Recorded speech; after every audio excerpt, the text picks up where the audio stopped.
All right, to kick us off, I'd like to start today with a question about your national and regional space priorities for space sustainability. But specifically, I'd like us to look at how those are determined. What are the specific activities like programs, investments, policy initiatives that you're undertaking specifically that are designed to drive these initiatives forward? Why did you choose those? So I'm going to start with President Chamon. Thank you. Thank you for having me here. It's a real pleasure. And I'd like to start saying that sustainability at large is in our DNA in Brazil. And data sharing, the same thing. We are, I can say, the first country in the world to promote in large scale the distribution free of charge of images, and that was followed by many countries in better ways, in sometimes Landsat images, Copernicus, and so this is part of our job. Data sharing is part of our job, and of course, sustainability on Earth. It's a big issue, a big thing in Brazil. We have a conference of parts in Brazil in a couple of weeks. So sustainability, data sharing are, as I said, part of our DNA. In terms of space sustainability, I can say that we approved recently, last year, a new space law, and using the experience of other countries, we introduced in our space law a special section on space sustainability, mainly on debris mitigation and collision avoidance, but it's part of our Space Act in Brazil. And what I can say is that our investments, our programs, our interest, includes now provisions for space sustainability, acquisitions and the procurement work in general, R&D programs in Brazil. We are trying to include more and more space sustainability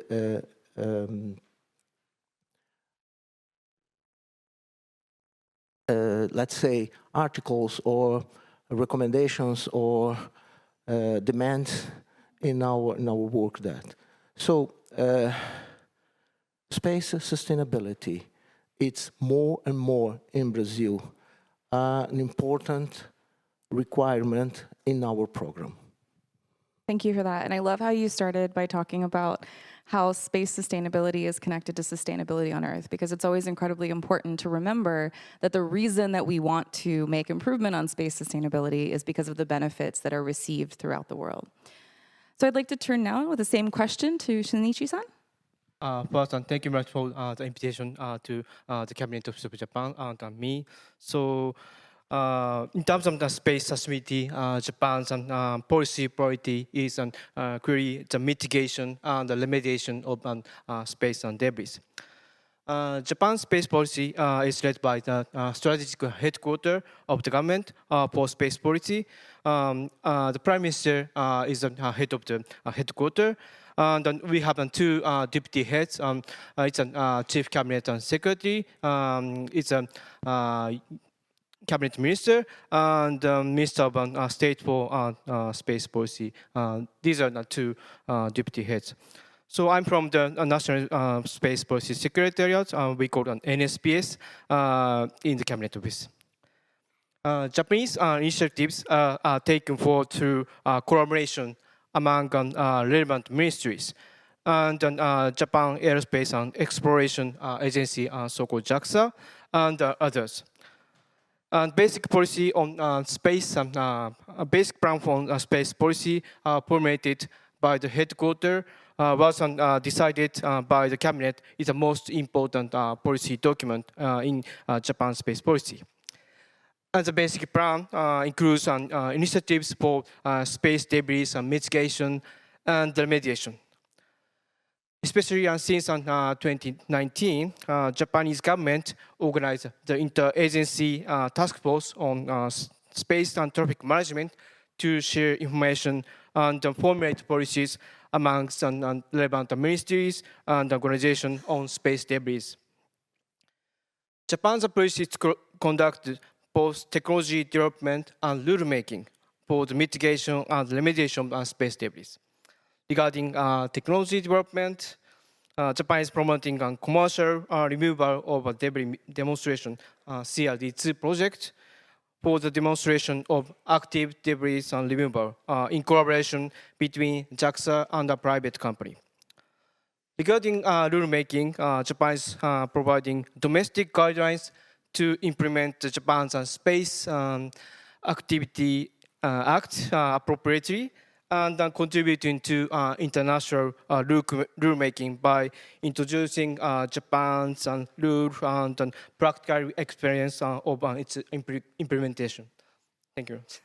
Thank you very much, Shinichi-san. And I will just say that if you were unaware, we were proud to co-host our event last year in Tokyo, Japan, with the Space Policy Secretariat. So if you'd like to hear even more detail about some of the things that he's just touched on, I encourage you to look at our publicly available videos, as I know I learned a lot about Japan and Asia-Pacific perspectives on space sustainability.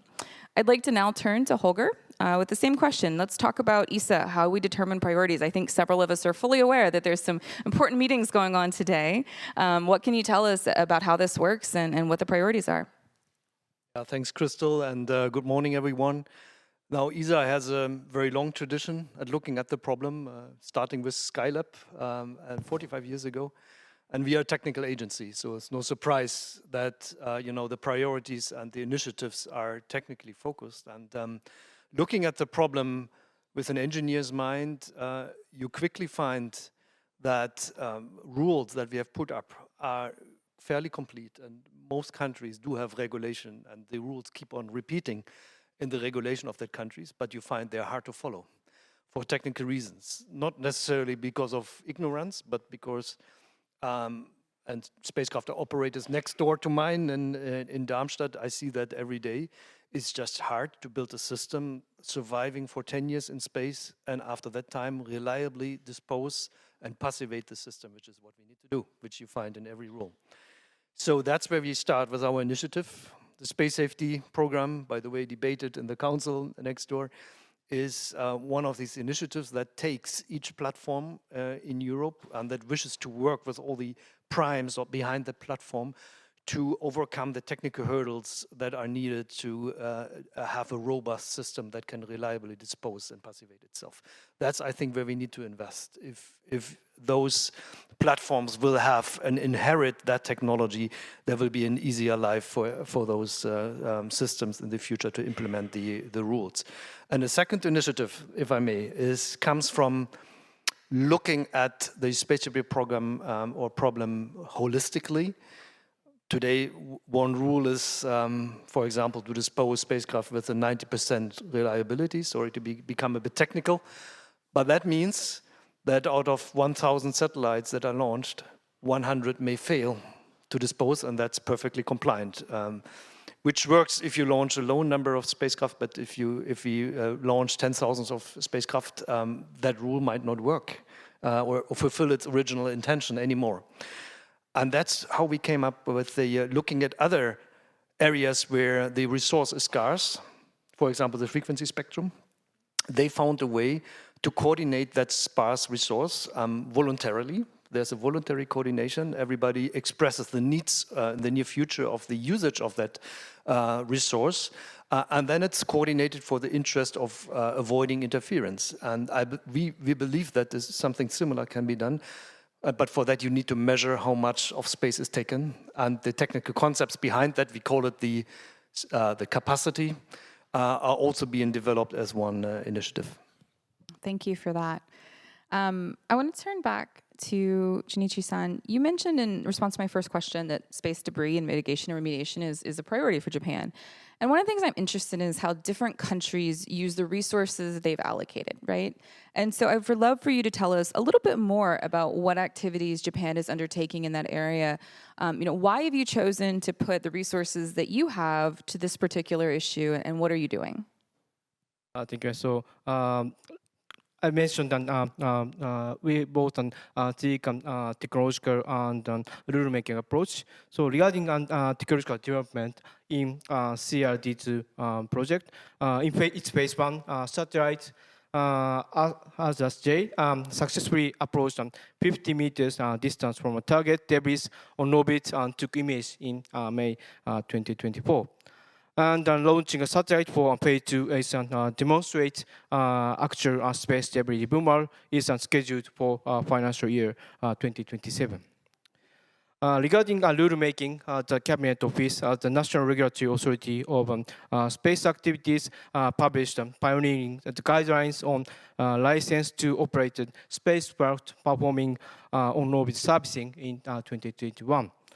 To ensure safe, secure, and transparent on-orbit servicing, as Ms. Horamani kindly mentioned yesterday. The first case of licensed activity in accordance with the guidelines is an J. The Cabinet Office published guidelines for collision avoidance with satellites, etc., in February this year as well, based on practices.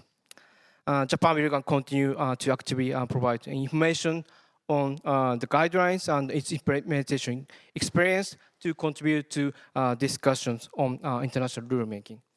And during the COPUOS meeting in June 2025, so Minister of State for Space Policy announced that Japan takes an active role in the UN's discussions on rulemaking to address the global challenges on space debris, namely on international and on-orbit servicing. So we are following the minister's statement, just formed the study group on coordination items for international on-orbit and servicing. We call it CIOS. It consists of domestic technological and legal experts, but I would like to obtain inputs from overseas experts. The progress and outcomes of CIOS will be reported at the COPUOS meetings and other international meetings. So why this is important for us? Because active debris removal enables the remediation of space debris safely and transparently. And on orbit services such as refueling, refurbishing, and repairing can extend the lifetime of satellites, and such service would mitigate the generation of space debris, as several colleagues mentioned on yesterday's discussion. And by reducing the risk of collision of space objects, these activities can contribute to space sustainability in the era where when collision avoidance is a very major challenge. So this is our reason why we prioritize such activities. Thank you for that. I know I'm excited to see how many of these projects continue to advance and achieve some really interesting outcomes. Mr. Chamon, I'd like to ask you, as president of the Brazilian Space Agency, how do you characterize your national and regional approach to the question of space sustainability? But specifically, how do you balance sustainability concerns while you're also trying to actively promote a new and evolving space ecosystem? $1 million question. But or $1 billion question. But in fact, as I said in our law, we need to take care of space sustainability. So it's a legal obligation now. So how to put that in action, in fact? As I said, we are trying to include more and more space sustainability requirements, mainly in terms of debris and collision avoidance, for start, in our projects, in our programs, and the programs we fund. R&D programs and things like that. This is a starting. We are trying to put in action to make concrete things with our obligation, our legal obligation. That's the first point. But as a space agency, we need to think about space sustainability in with larger perspectives. Not only debris and collision avoidance, but other things. When you talk about space sustainability, the first thing we think is probably debris, sometimes collision avoidance, in certain specific cases, the orbiting or in-orbit servicing. But an agency is, we have here Holger and other representatives of space agencies here, we are obliged to think about other things, about spectrum utilization, about mission life cycle, about dark and quiet space. Let's take the last one. In Brazil, and I think in many countries, astronomy is funded by the government, essentially. It means taxpayers. At the same time, we are promoting large constellations, in fact, by private companies that can be a harm for astronomy. So how to balance that? We are funding both things. And that's the question for us. That's the point, how to balance that. Of course, there is no silver bullet, but if we think about the negative impact, let's say, of space activities, debris and things like that, there are essentially three ways to deal with. We can take voluntary actions, waiting for goodwill of everybody. Okay, that works for some things. We can have regulations, and we have some regulations at national level. It's much more difficult to have something at international level, but we can try to move forward in terms of find at least best practices for that, not exactly regulations. And you can have economic incentives, performance bonds or refund deposits. So I think there is the balance. I think the balance can be reached with a mix of these three things. And I'm particularly fan of economic incentives. I think it's the fastest way to go to the, this is a personal view, but it's the fastest way to go to the concrete actions in space sustainability. Regulations are very good, but very difficult to reach. We can find some regional, national, of course, activities, but and some regional initiatives like zero debris shorter. But the movement is slow, in my opinion. So I think economic incentives are a good way to move forward in terms of space sustainability. And I think that's it. The balance, it's, I have no solution for the problem, but I think there is a way, and this discussion is part of that. Thank you. Thank you for that. Since this is the million-dollar question or the billion-dollar question, I'd like to turn to other, Holger or Shinichi. Do either of you have a comment on this balancing, this mix, this magical mix that we need to find to do all the things in terms of promoting civil, commercial, military space and priorities, as well as figuring out how to make space sustainability a true priority? it's absolute a priority to find that balance and mix. I'm getting also pressure from colleagues implementing missions under the new rules. So I see that every day. How does it pay out? And you know, regulation, overregulation can kill economy. Underregulation might not stimulate enough economy. So it's the right tone and the right level of regulation that we need so that we don't kill business but stimulate new businesses. And I would like to bring up the example of active removal. You know that Zero Debris Charter, and then one of these principles is already firmly implemented by our Director General or foreseen for the very near future that in order to overcome the problem of poor disposal action due to lack of technology, which will probably never go completely away. We will see objects being stranded even with improved mitigation. Active removal could come in as a rule and as to be demonstrated to be implemented even before you launch, as one of the mitigation requirements to be ticked before you get a clearance or to be implemented through an insurance contract. By doing that, you stimulate the business and you still have, you connect that with accountability of the mission causing the problem. So I think this is for me a very elegant way of connecting the two. But once you do that, you rendezvous and you capture an object to take it out, you can go a step further and not just dispose the object, but extend its lifetime, for example, if it's still functional.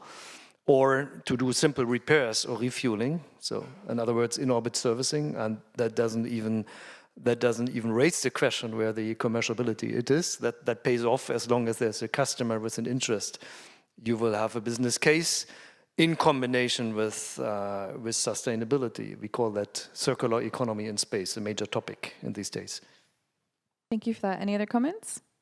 Thank you. So, yeah, actually, I would also say it's not easy to answer the best balance between space utilization and sustainability. But space utilization cannot downplay the concept of sustainability. On the other hand, sustainability cannot stop or slow down space utilization. So, because it is expected by various sectors. So, in this regard, again, I would say technologies and rules would be crucial enablers in this context. Actors on the space and ecosystem are expanding, as you already mentioned, from the government and space agency to huge private companies and even startups. So, appropriate rulemaking on space debris would increase predictability for business actors and develop a more sustainable space ecosystem. So we can have a possibility to seek both. And advanced technologies may transform the existing ecosystem by physically enabling more sustainable, but at this moment, unrealistic approaches. So maybe we need to consider the nexus of technology and rulemaking in this context.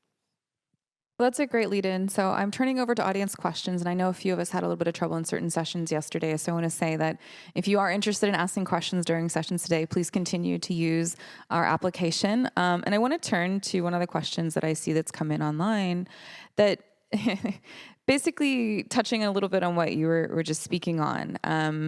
Who should hold the power to shape and enforce space sustainability policies? But specifically, it goes on, this is a great question. Should this responsibility remain with major spacefaring nations, where practically that has been the case for quite a long time? Or should developing space nations, and I'll rephrase slightly here maybe, how can we, I'd love to start with you, Chamon. How do developing space nations be given greater opportunities to participate as equal policymakers? So essentially, I think this is a question about global governance, right? Like, do we have the right things in place? How can we make sure everyone's participating? I'd love to have your thoughts on that. Let me start, if you may, if I may. Okay, we faced this kind of problem in past, and we are facing now. let's talk about global issues, global problems that we need to face. In past, for example, Antarctic's use, or nowadays plastic in ocean, or climate change. All global problems were tackled with partnerships, collaboration, international collaborations, and some regulation. But history shows us that regulation, international regulation, is a tough thing. It's not very easy to reach. Normally, it's based on consensus, and consensus is very hard to reach. So it's a slow movement. And in some cases, time is a fundamental thing that we don't have. Climate change is a good example.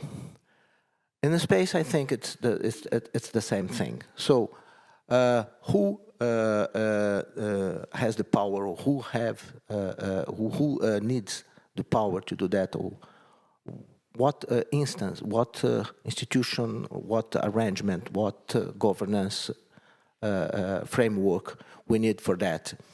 I would like to have more international collaborations in space sustainability. We have a lot of collaborations in space in general, bilateral, regional, even global. But in space sustainability is another thing. It's another kind of animal. It's like a negative externality, and it's very difficult to deal with. Pollution is the most common example.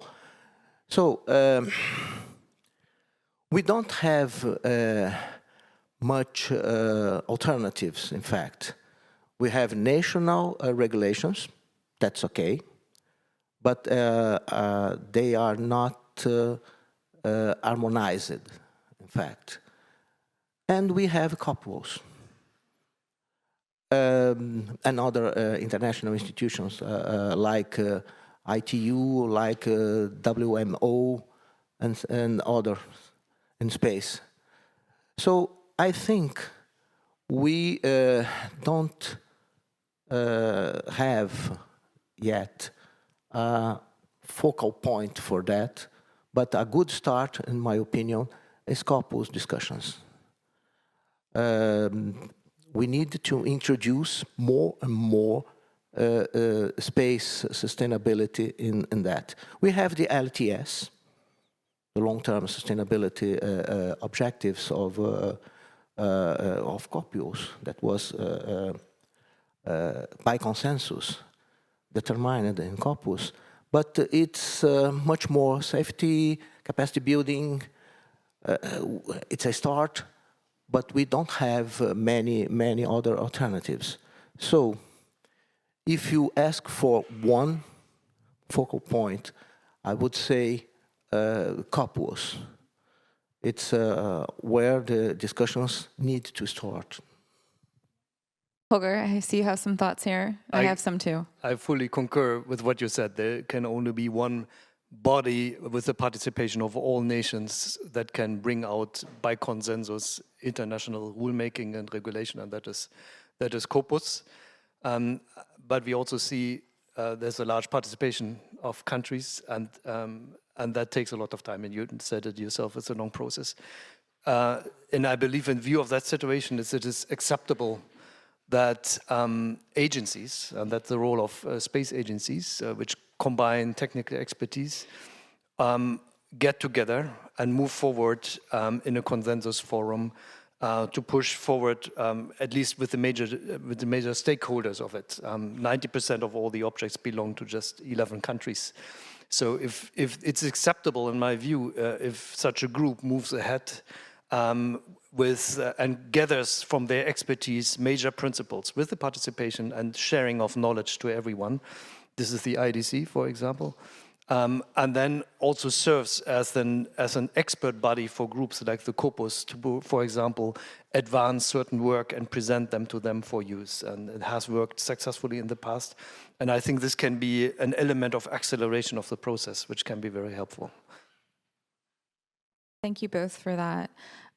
Just to kind of rephrase the question just slightly, I think it's also important to talk about, we're proud here at Secure World Foundation to have worked or plan to be working with each of your organizations. And I think, we talked earlier in the session about how there's a mix of solutions, right?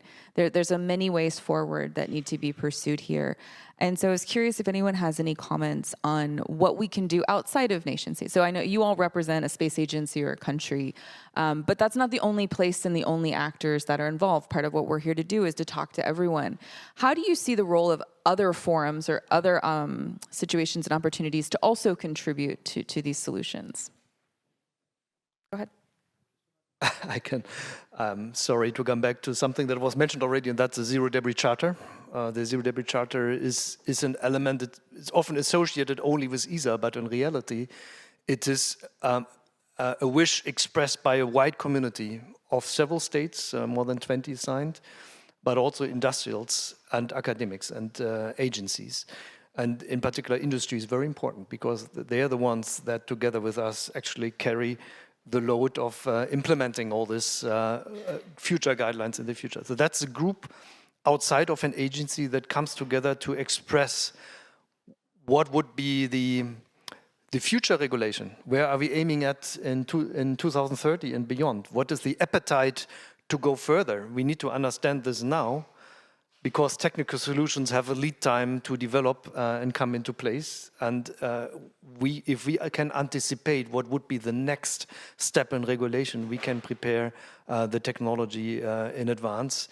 And regulators will only pick up guidelines which are underpinned by mature technologies. Otherwise, if things are not feasible, they cannot be written into the law. This is very important.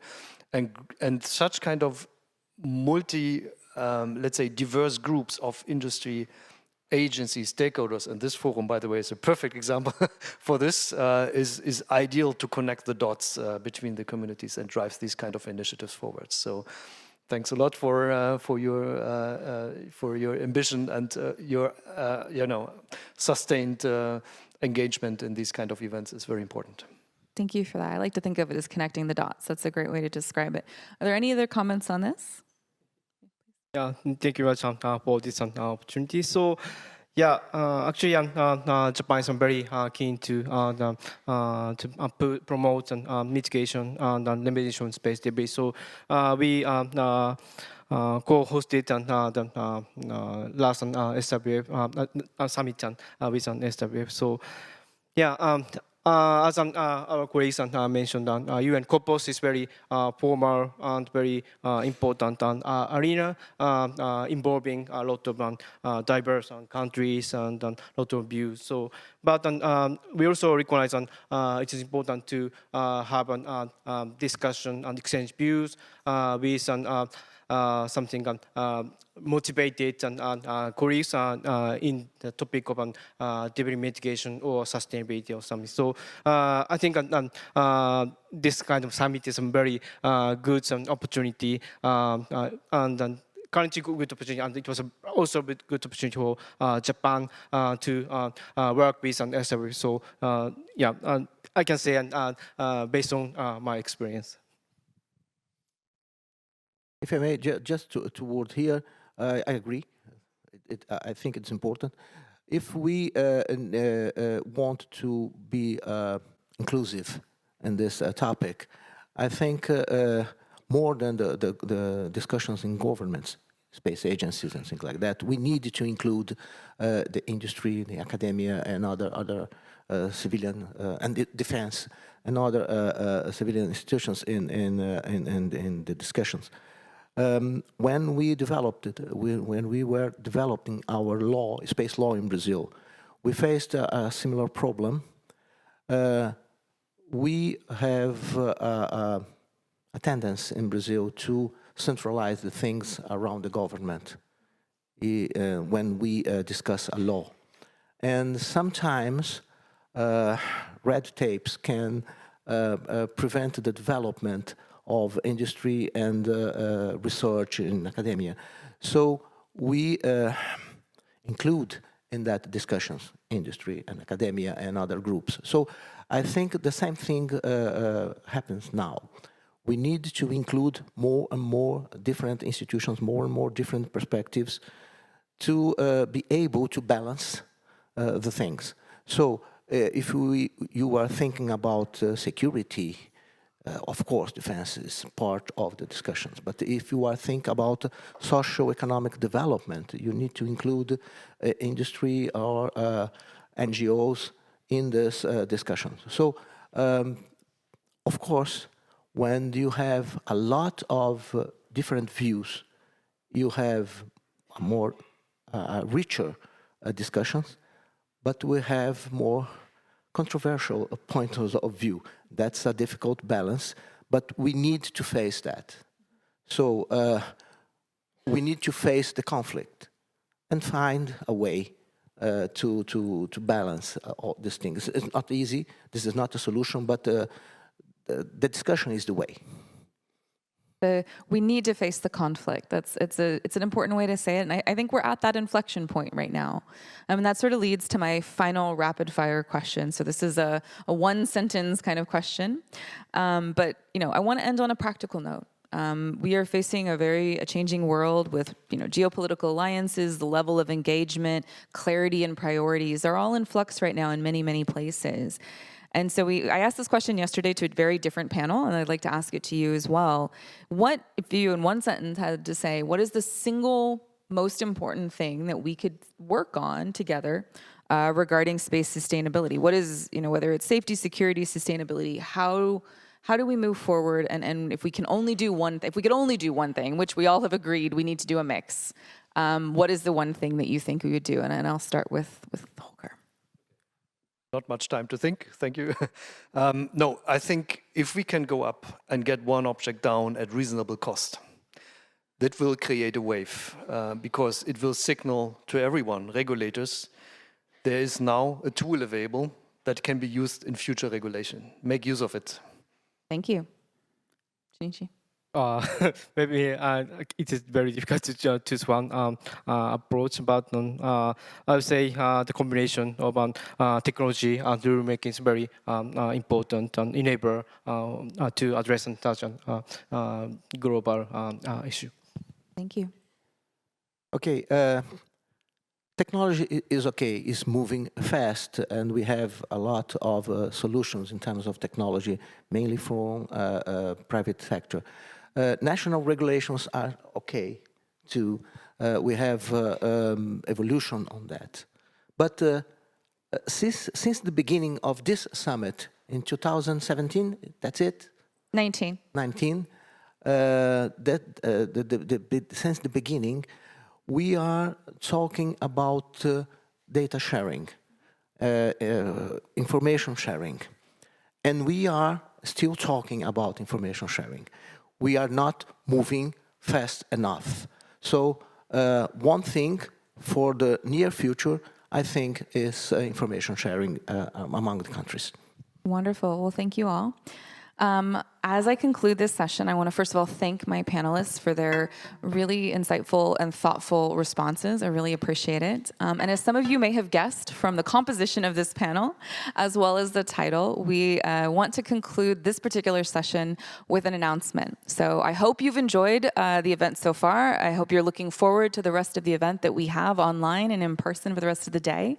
And I want to share that if you want to continue this conversation in future years, we are proud to partner with the Brazilian Space Agency to host the Summit for Space Sustainability November 4th and 5th next year in Brasília, Brazil.